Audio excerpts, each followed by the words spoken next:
Hello and welcome to the World Reflexology Foundation. We are a group of reflexologists who have a passion for helping people have better health. And in fact, we have a belief that if people around the world had reflexology to use on themselves, that the world could be a healthier place. Our mission is to improve health worldwide through self-help reflexology. What's reflexology? Reflexology is a way of helping ourselves to stay in good health. It's called prevention. And if we do have aches and pains and different discomforts, then it's a way of sometimes helping us feel better. How is it done? Well, reflexology is done by using our touch in nurturing ways on maps of the body that are believed to exist on the feet, on the hands, and on the outer ears. And let's take a look at some charts that'll show you what reflexology is visually.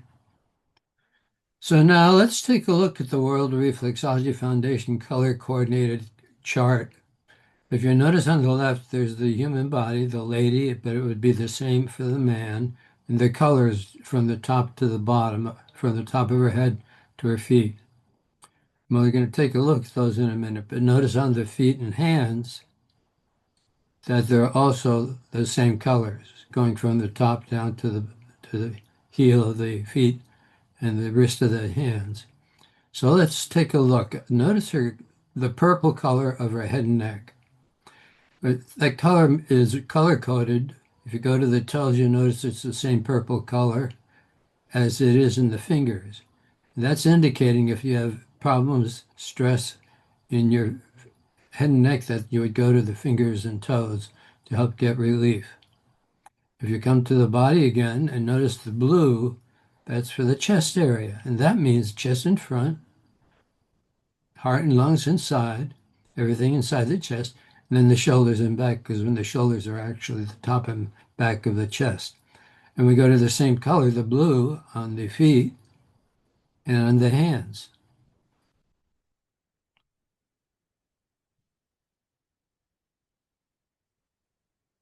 And now if we go back to the human body, we look at the yellow and the orange.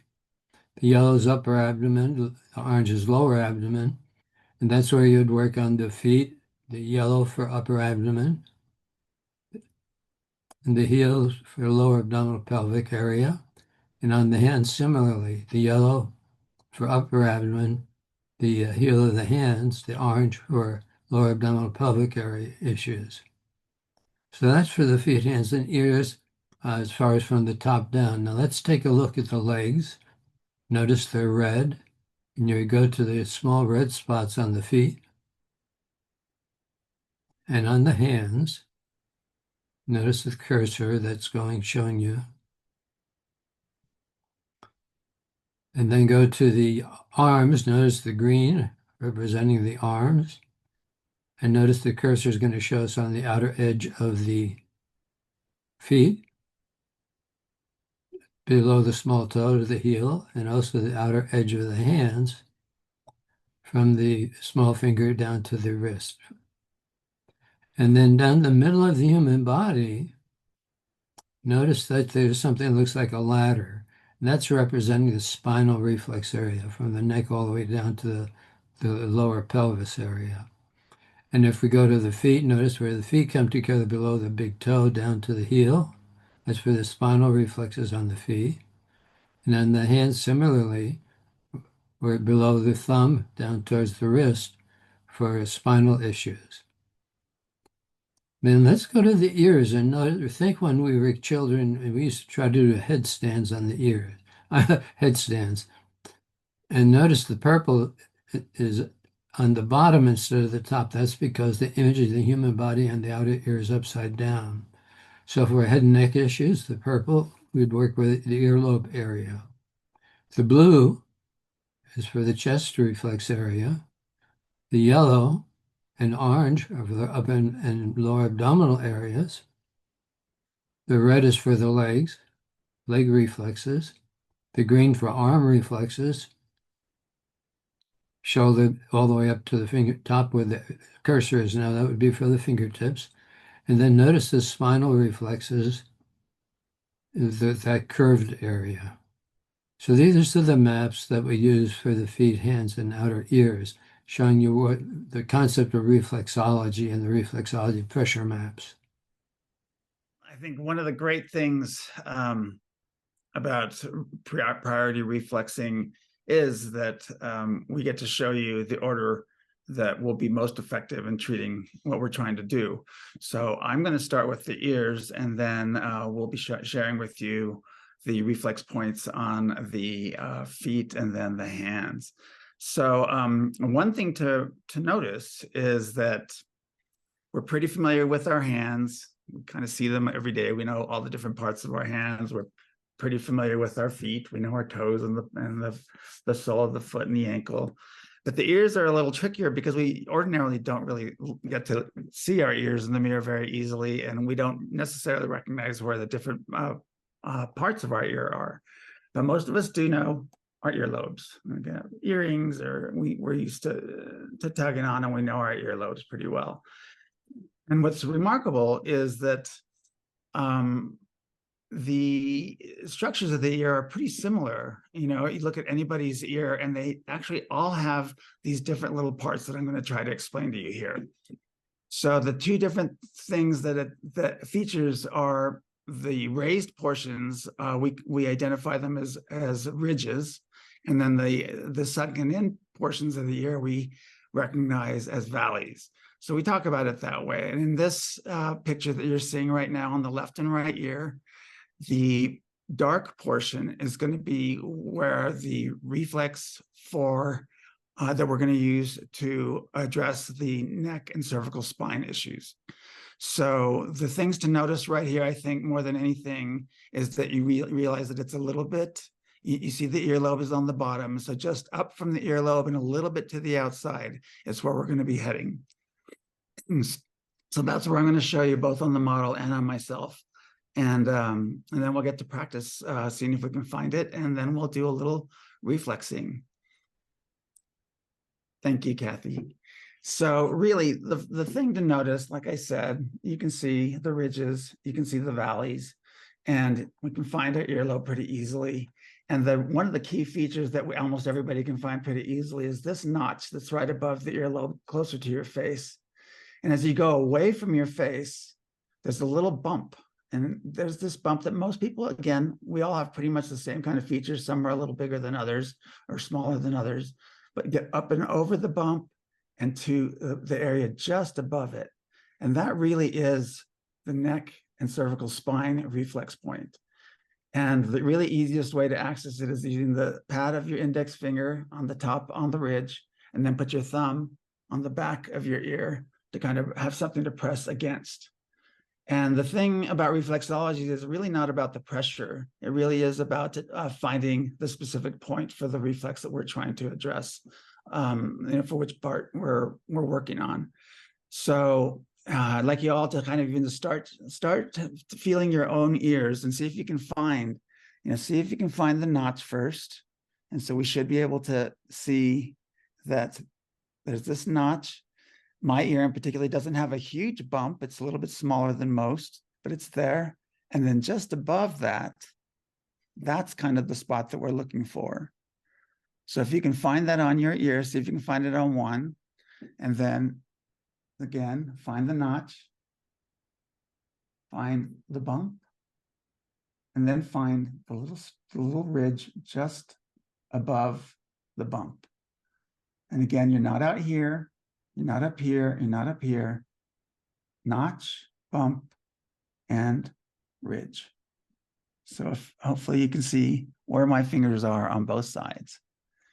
And so the idea here is to apply gentle but firm pressure with your pad of your index finger pressing against the pad of your thumb.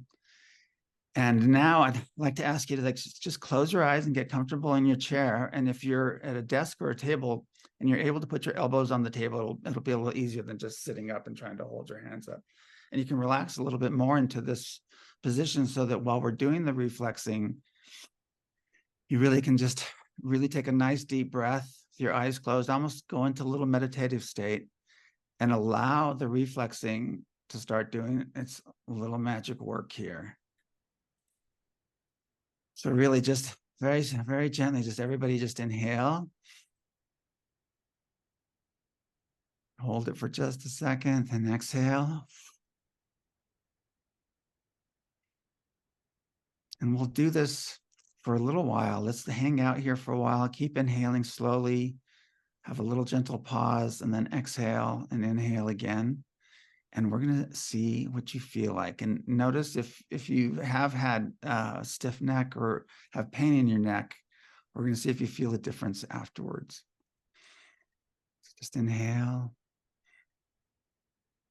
and exhale. Inhale and exhale.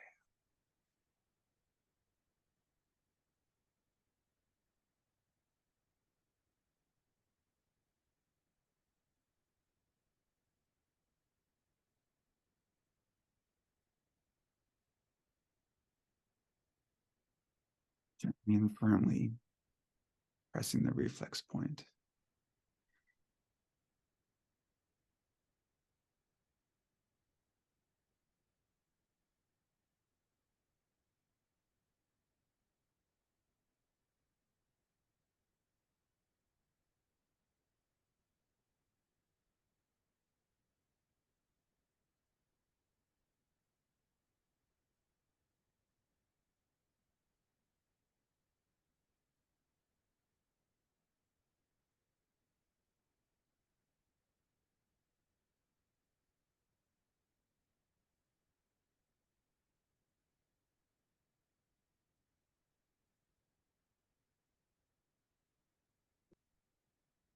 So when you're ready, take a nice big inhale and exhale. When you're ready, open your eyes, back into the room, check in with yourself. You can release the reflex point and sit up straight and just feel a little bit different than you did when we started. And you can imagine that, I don't even know if that was 3 minutes, it wasn't very long, but if you do that for 5, 10, even 15 minutes, or if you have someone on the table, we know we've been known to hold it for 30, 35 minutes. And it really can make a difference in treating all the issues that surround us. And that's our neck, our cervical spine, our throat, all of this area. Think of, this whole chakra area even. And this is what we're trying to address here. This is going to be the ear portion. And when you use it in combination with the other two, with the hands and the feet, in the order that we're going to show them. So it's ears, feet, and hands today. You'll notice there's a difference, and I encourage you to give it a shot, try it for a longer amount of time, and do the same thing with the other two areas that we're going to show you today. So thank you so much, and back to you, Bill. I was in a car accident over a year ago and had bad whiplash. This I feel within a few seconds. That's to give you an idea of how powerful this is, everybody. So notice Victor gave us a gift. He didn't only show us where to work and how to work, but he actually gave us time. Two things about that. A lot of people familiar with foot reflexology think we have to hold hard and their hands get tired and start to hurt. You want to use a pressure that's firm, gentle, but short of any excuse me, short of any discomfort in your hands or fingers or thumbs. That's so, Victor, thank you for giving us time. And I've held this, you mentioned 30, 35 minutes. I've held it that much with any number of times on myself and on others. Thank you for a beautiful demonstration. Before we go to the hands and ears, hands and feet,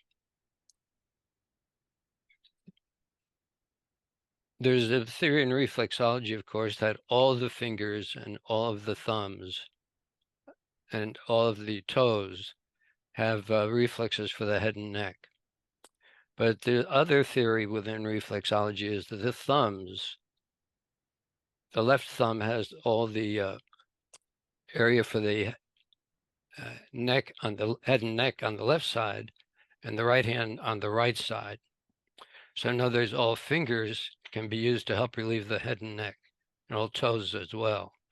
But what the additional thing is that the two thumbs just by themselves can, if you do both of them, you also can bring a lot of relief to the head and neck. So we're going to be focusing mainly on the head and on the neck reflexes through the big toe and the thumbs.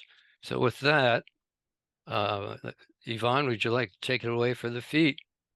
I love the different types of feet that we have. I know sometimes we've, those of us that practice reflexology have to sometimes work on somebody with a sock on because they're so ticklish or they don't like their feet touched. But for those who actually stick their feet up and say, yes, please, just rub my feet, right? So we come home from a long day and all you want to do, you just want somebody to grab your feet and just give them the most gentle, loving, I'm showing you on a model, but just even a squeeze. I didn't show this when we practiced, but I was reminded as I was preparing for today that you can't just go straight to the big toe. You just put your hands warmly on the person's foot. And that beautiful part of this touch therapy and this modality is amazing. And as Bill said, with everything not only that's going on in the world currently, but having lived through COVID, we need this now more than ever. So if you get to have a foot up in your lap or on a chair or on a couch, you're going to go directly for the neck, straight to the big toe, where you'll be simply rolling your finger across the top of the toe. It's a very slow, gentle, almost, if you're not experienced, just think of an inchworm or a caterpillar.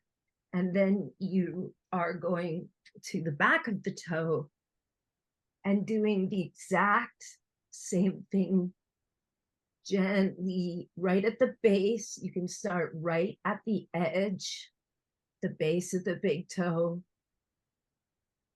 And I'm going slightly faster for the sake of time, but then I inched up just a tiny bit and I'm gently working my way very, very slowly around. So when we think of, again, head and neck, head and neck on the big toe, the thumb, which Paul will be showing later, and the ear, it's 3D. So we're thinking of it as the whole foot, top and bottom. You can do a little tiny gentle massage on the top of the foot just to relax the foot. And then you go to the side, right in the middle, and you gently, whether you just put your thumb there and stop and hold whoever you're working on. I actually fall asleep as soon as someone puts their thumbs or finger on my big toe. And then you can just gently inchworm down, or you can circle. So you're just using the pad of your thumb, and it's almost, there's a slight curve here. It fits so naturally to just put your thumb right there and allow that person to rest. And as soon as we start to begin to relax, like I did with Victor, showing us how to hold the ears and breathe and just take time for ourselves or a loved one. You can also, I'll just add to that, for the neck, head and neck, but neck specifically, you're working basically on the side up to about that middle joint and around the base of the big toe. So if you're in a position, some of you look very comfortable. I don't know if I'll actually hold my foot right up high enough to show you my own foot. I don't know how clean they are, but if you're able to actually set yourself comfortably in a chair or on the edge of the bed or on the floor, whatever you can, bring one leg up and across your other leg, and just try, take your thumb and gently gently just hold right at the base of the big toe. And then you can, as you take a breath and exhale, you can start to gently inch or move around, however it's comfortable. If you have your fingers on someone's toes, I'm pretty sure, and on their feet, as Sarah mentioned in some of the diagrams, you know, it's the base of the big toe. And and you're not, again, to reiterate what Bill said earlier, you're not digging in deeply. It's just a gentle, soft motion.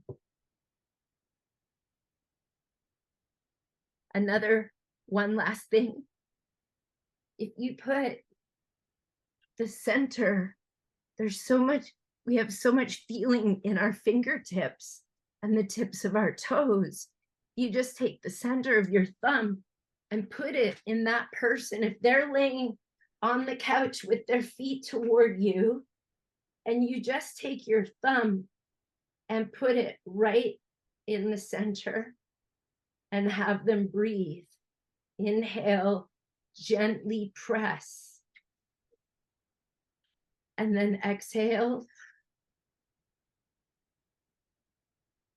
And you can take 2 or 3 breaths while you're letting that toe slowly come back up. And it's hold the heels, and there it is.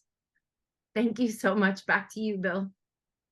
Whoa, thank you, Yvonne. So what Yvonne showed us is not only how to work all the way around the base of both big toes, left big toe for the left half of the neck, and the right big toe for the right half of the neck, but also sometimes holding the upper part for relaxation of a deeper nature, because where she had her thumb was more for the head and brain reflexes, that can help relax the body, which is an additional benefit of the toes. So thank you very much, Yvonne from Canada. Yay. And now to the area that most of us are more familiar with, and it's our deep sonorous voice, Paul Harvey. Thank you, Paul. Take it away. Hello, everybody. Thank you, Victor, for the ear demonstration. Used just one ear, and so my neck kind of started going like this as it relaxed in one way. So that was interesting.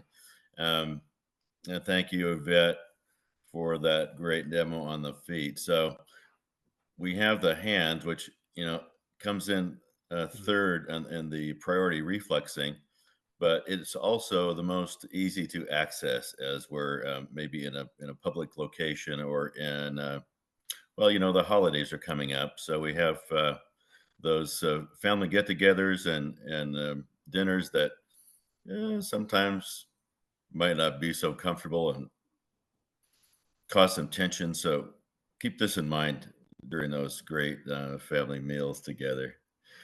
And so the areas that we're looking at for the thumb. Kathy is just showing those now. I'm showing here with my own thumbs, but we'll show that again. So you'll see with that we have that area right between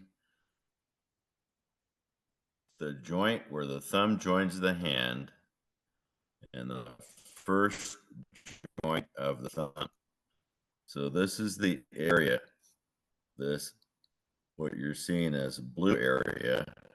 I've been working mine so much it turned blue. But anyway, we thought this would be a way to sort of differentiate, 10 fingers and 2 hands into just one kind of small location.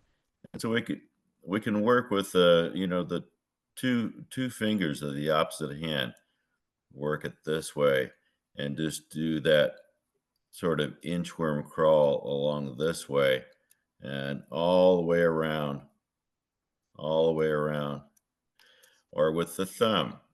So we can see the thumb is a little bit more difficult to show on the camera, but we're showing the thumb here as it comes around the top side of the opposite thumb. So we're using again, that kind of inchworm motion, just coming along all the way around. So the full circumference of the bottom half of the thumb is being covered all in all. So now that we've had sort of a little introduction on what we're going to work on.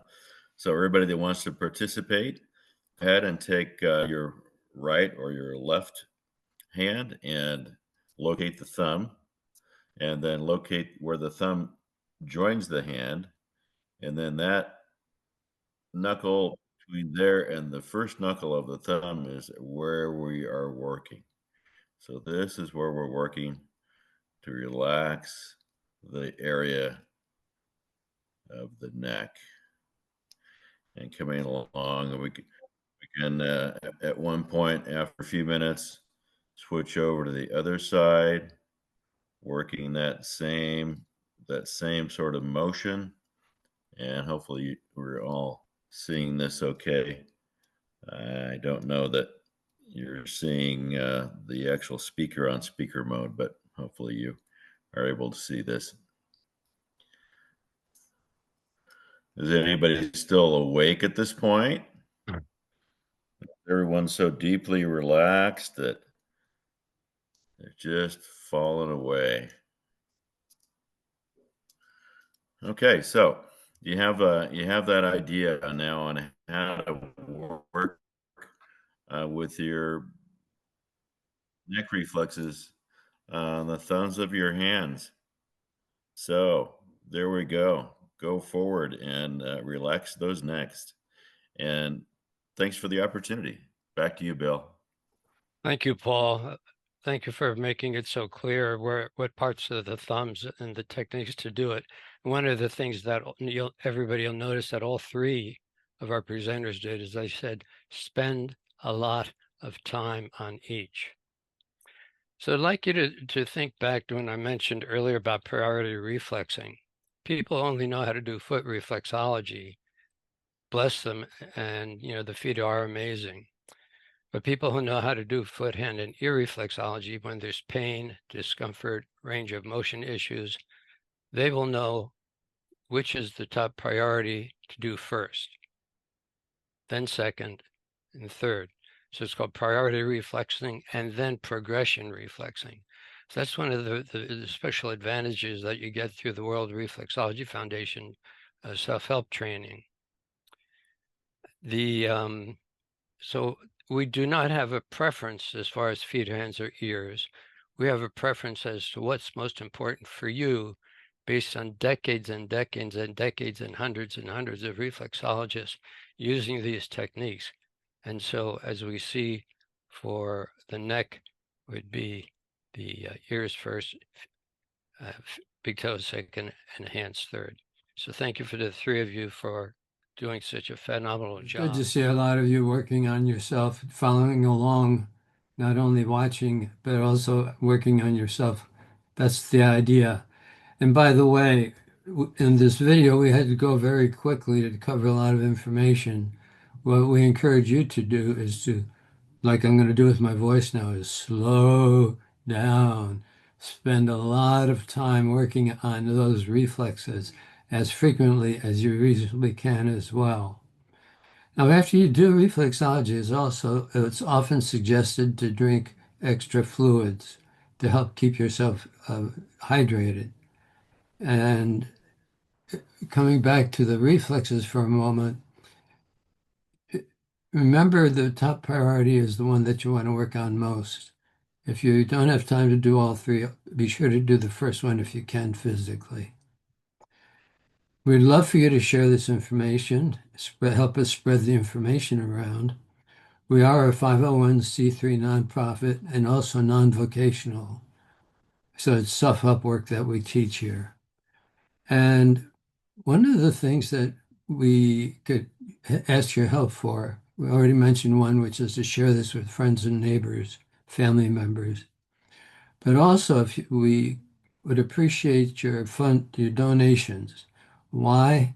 Because although we all at the World Reflexology Foundation, we're all volunteers, it costs us money to get some of the projects done that we're working on. For example, we're translating a lot of the articles that are on the website. If you go to the website, worldreflexologyfoundation.org, you notice that there are a lot of articles there, and also they're being translated into other languages from around the world, a long-term project, and also the videos. And eventually we'll get to having all the videos with voiceovers from around the world as well. So all of these projects are ambitious. They do take quite a bit of money. So if you have the situation where you could donate, we would appreciate your helping us. Just be as generous as you can. But most importantly, it's not to help us with the projects as much as to help us get the projects out to the world, to help the world be, as we said at the beginning, to help the world be a healthier place through self-help reflexology. So bless you. Thank you so very much for being with us. And until the next time, we wish you very vibrant, good health.